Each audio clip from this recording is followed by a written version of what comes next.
Bonsoir et merci de nous rejoindre dans l'Africa Newsroom. Voici les titres que nous allons développer dans cette émission. Le président guinéen Alpha Condé fixe au 1er mars la tenue du référendum constitutionnel et des élections législatives. L'opposition et la société civile continuent de dénoncer le projet de la nouvelle constitution et d'y voir une manœuvre du chef de l'État qui chercherait à briguer un 3e mandat fin 2020.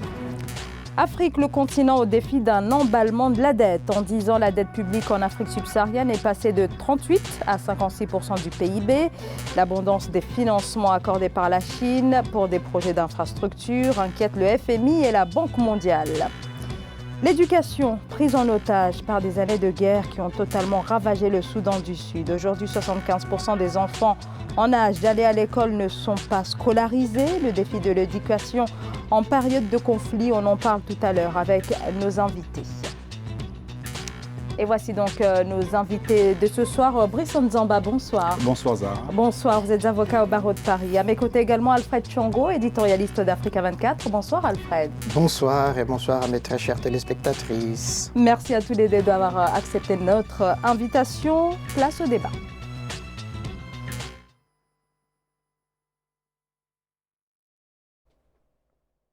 Une date est donc fixée en Guinée, le 1er mars, date des élections législatives, mais pas que, car le référendum se tiendra également le même jour. Référendum portant sur le très controversé projet de réforme de la Constitution voulu par le président Alpha Condé, qui arrive au terme de son dernier mandat constitutionnel. Alors il est soupçonné par le FNDC, plateforme qui rassemble l'essentiel de l'opposition et de la société civile, devrait en réalité, à travers donc cette réforme constitutionnelle, pour pouvoir briguer un 3e mandat. Aïssa Toubari. C'est désormais officiel, les élections législatives seront couplées au référendum constitutionnel. C'est l'annonce faite par le président guinéen Alpha Condé juste après le report des élections législatives au 1er mars 2020, initialement prévu le 16 février pour des raisons techniques. Le texte du projet de nouvelle constitution comporte 161 articles sur 45 pages. Il fait notamment passer le mandat présidentiel de 5 à 6 ans, renouvelable une fois. Sur le plan économique, le couplage de ces élections va coûter moins cher et ça va faciliter la mobilisation des militants. On mobilise les militants pour 2 scrutins en même temps. Ce n'est pas les mêmes élections, ce sont des urnes différentes. Les gens sont libres d'aller ou de ne pas aller voter. Un projet qui provoque une forte défiance au sein du FNDC, Front National pour la défense de la Constitution, qui le qualifie de coup d'État constitutionnel. Pour l'opposition, ce référendum va remettre les compteurs à zéro, ce qui permettrait au président de se présenter à la prochaine élection présidentielle. Alpha Condé avait déjà déclaré dans le journal Le Monde qu'il y a eu des morts dans certains pays qui étaient engagés dans le changement de la Constitution, mais que la Constitution a été adoptée. Et donc, ça veut dire qu'il est prêt à tuer en Guinée pour aboutir à son projet de 3e mandat. Donc, le FNDC le tiendra pour responsable de tout ce qui adviendra du fait de son projet de 3e mandat. Rappelons que depuis plus de 3 mois, le pays est livré à une agitation dans laquelle au moins 28 civils et un gendarme ont perdu la vie. La contestation à maintes reprises, sévèrement réprimée, a jeté la lumière sur le comportement des forces de sécurité guinéennes dénoncées par les défenseurs des droits humains. Un contexte extrêmement précaire, on va en parler dans un instant. Mais d'abord, ce recours, le président Alpha Condé a opté pour la voie référendaire. Est-ce que ça veut dire qu'il n'avait pas totalement confiance à une victoire s'il passait par la voie parlementaire? Brice Nzamba? Oui, alors, ce qu'il faudrait dire d'abord, c'est que là, on n'est pas dans le cadre d'une révision de constitution, on est dans le cadre d'un changement de constitution, parce que le recours au Parlement, c'est un recours qui est prévu que dans le cadre d'une révision. Donc, le président de la République, quand il prend l'initiative de réviser la constitution, donc il peut soumettre le projet donc, au Parlement. Donc le Parlement va donc décider en adoptant donc ces projets de révision, ou encore il peut le soumettre au référendum. Donc dans le cas précis, comme il s'agit d'un changement de constitution, donc il doit nécessairement passer par le souverain primaire qui est le peuple. Donc le référendum est tout à fait normal dans le cas précis. Dans le cas précis, oui. Dans le cas puisqu'il s'agit d'un changement de constitution. Alors peut-être pour aller un peu avancer dans le débat, pourquoi il maintient ce flou? Si oui ou non, il va mandat, il veut un troisième mandat. Pourquoi ce flou qui persiste, Alfred Tchango? Lui seul détient la clé de ce mystère. Ou en tous les cas, quel réalité. intérêt il aurait à maintenir ce flou autour d'un éventuel volonté d'un troisième mandat? Bien, ce qu'il faut bien voir déjà, c'est qu'il fait preuve de beaucoup d'habileté, de coupler à la fois les législatives et puis le référendum pour cette nouvelle constitution. Qui veut justement montrer par après que ça a été voté par le peuple, voulu par le peuple. Ça, c'est d'un.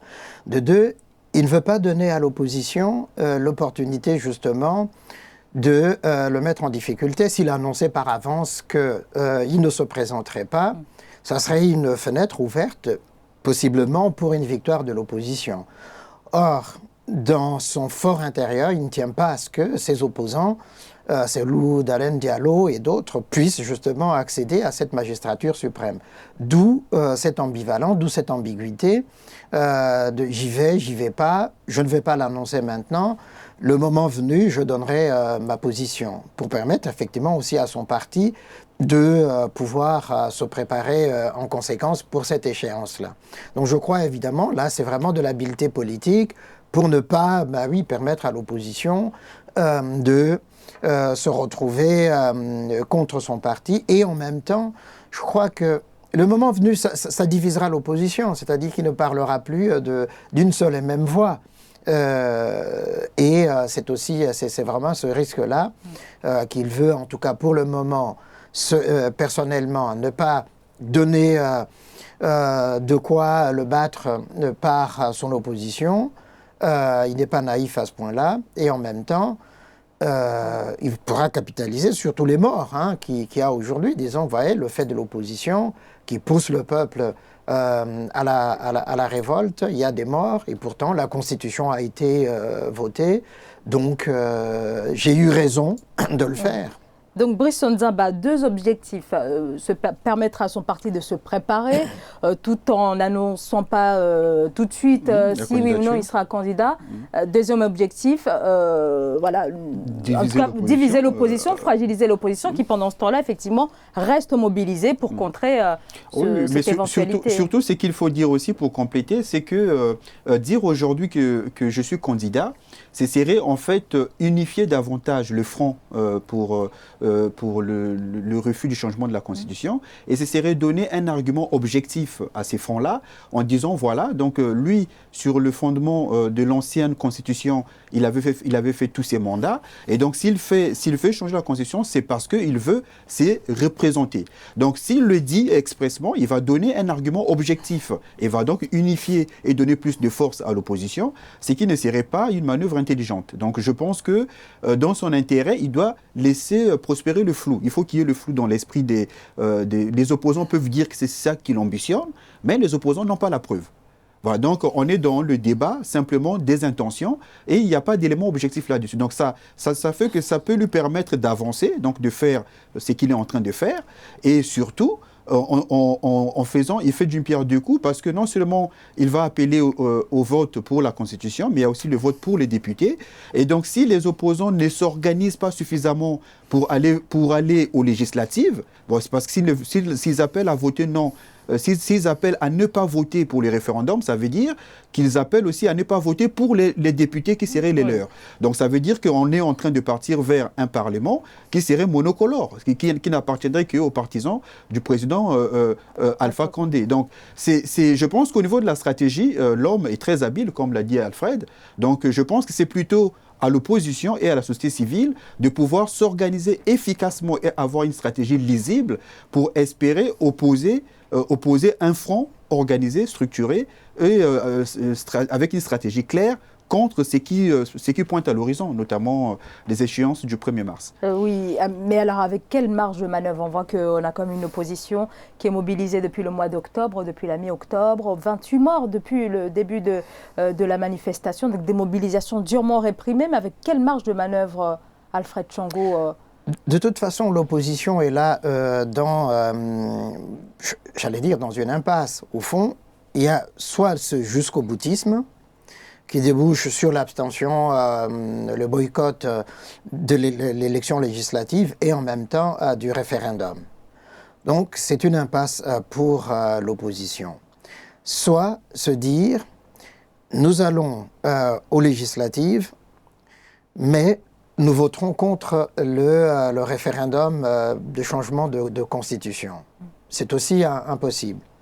Mais avec toujours ce risque que, puisque Alpha Condé, il est au pouvoir, lui détient tous les leviers du pouvoir, qu'à terme, il puisse justement jouer sur ce fait-là qu'il est majoritaire à l'Assemblée, oui. Et que donc il peut se permettre, même si le référendum ne passe pas, pour repasser par la voie parlementaire pour le changement de la Constitution. Donc l'opposition n'a pas beaucoup de marge de manœuvre dans cette situation-là, sauf à être intelligente, comme l'a dit Brice tout à l'heure, pour trouver une stratégie qui permette effectivement de ne pas être absente de ces deux échéances, enfin de cette échéance qui arrive, et puis ensuite se préparer éventuellement à la candidature de Alpha Condé à l'élection présidentielle. S'ils ne font pas ça, ils vont dans le mur de toute façon.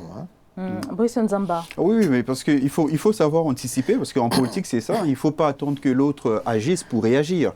C'est-à-dire que si l'opposition estime que derrière le changement de la Constitution se cache la candidature d'Alpha Condé, il faut déjà que l'opposition ait déjà une stratégie par rapport à ça.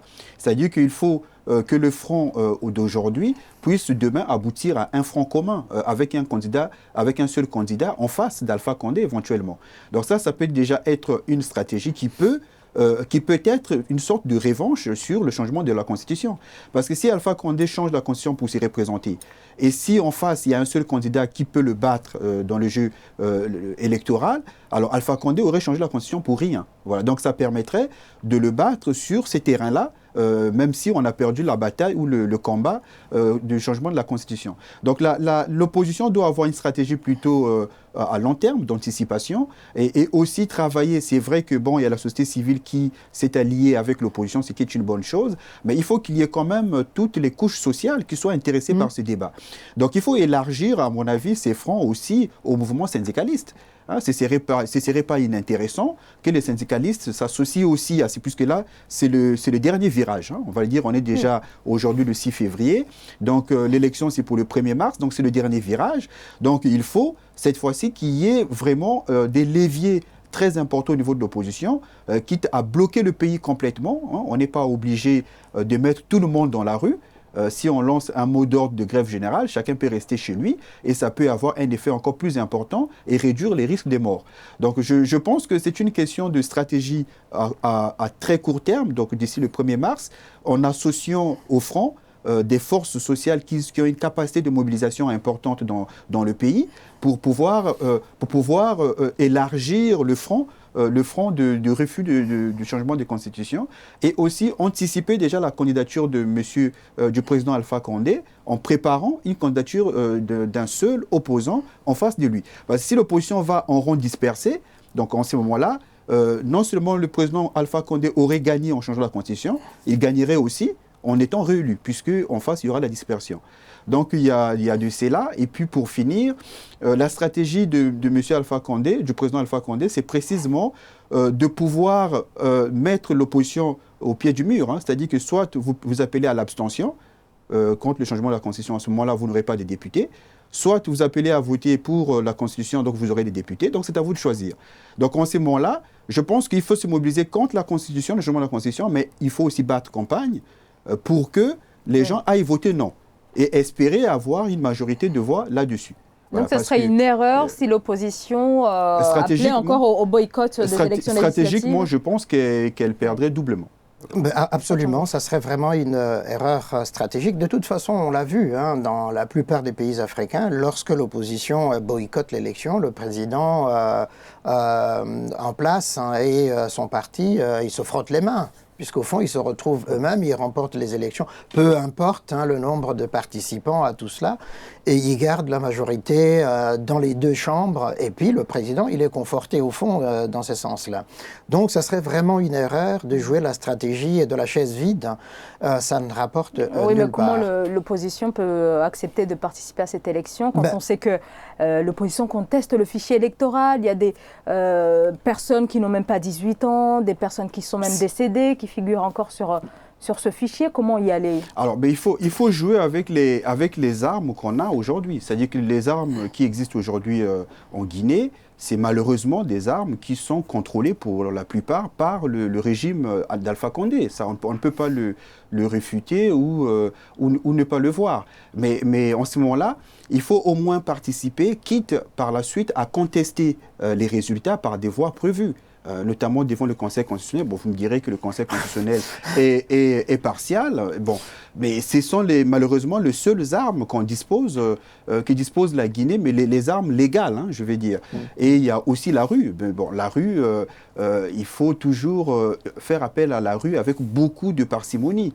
Voilà, parce que il faut être certain que quand on fait appel à la rue, on aura gain de cause à la fin. Parce que si on n'a pas gain de cause, comme on a vu tout à l'heure que le président Alpha Condé est prêt à aller jusqu'au bout, à quoi ça sert de sacrifier des vies humaines si on sait qu'au final, il n'y aura pas le résultat? Donc je pense que c'est quand même plus intelligent de pouvoir jouer avec les armes qu'on a, que la démocratie guinéenne met à la disposition de l'opposition, mais tout en maintenant aussi le contrôle de la rue. Il faut avoir les deux.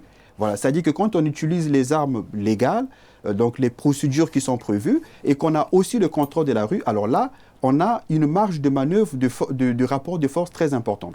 Donc je pense que c'est à l'opposition de voir. Tout à fait, mais moi je dirais effectivement que pour le moment, quand on regarde tout ce qui se passe, même les masses qui sont mobilisées, c'est dans les centres urbains, dans les villes. Et je pense que si l'opposition veut vraiment avoir plus de poids, il faut aller aussi dans l'arrière-pays, mobiliser dans l'arrière-pays, sensibiliser ces populations, les informer sur l'enjeu majeur, justement. Ce qu'on dit, c'est vraiment le tournant pour la Guinée. Pour essayer justement de sortir de la léthargie qu'on a vue depuis ces 10 dernières années, alors que c'est un pays qui regorge des richesses, etc., mais qui n'arrive pas juste à décoller, à être l'une des locomotives de l'Afrique de l'Ouest. Donc je pense effectivement qu'il faut mettre tous ces éléments-là ensemble pour pouvoir peser après le référendum. Merci beaucoup. Alors voilà donc pour ces élections en Guinée fixées le 1er mars, référendum plus élections législatives donc le même jour, 1er mars 2020. Nous on va marquer une courte pause et on se retrouve dans quelques instants pour la deuxième partie de cette émission. À tout de suite.